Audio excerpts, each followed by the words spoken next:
যদি কেউ অপরাধ করে থাকে সেটার জন্য কোনো ছাড় হবে না, বিন্দু মাত্র ছাড় নাই। আমি আপনাদের পরিষ্কার করে দিচ্ছি, it is a discipline force. Discipline ফোর্সকে ডিসিপ্লিন থাকতে দেন। আজকে এই যে দেশের ক্রান্তি লগ্নে সমস্ত বাহিনী, সমস্ত অর্গানাইজেশন বিপর্যস্ত হয়ে পড়েছে। খালি সেনাবাহিনী টিকে আছে, বিমান বাহিনী টিকে আছে, নৌবাহিনী টিকে আছে। কেন? Because of discipline.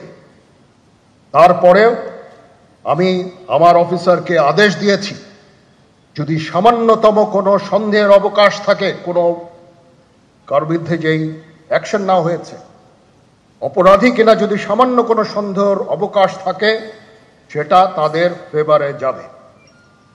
এটা হচ্ছে আমার ঢালাও নির্দেশ।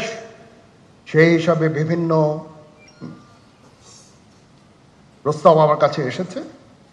কোনো কোনো প্রস্তাবে আমি আরো আমার নিজে থেকে যোগ করে আরো বেশি আমি দিয়েছি।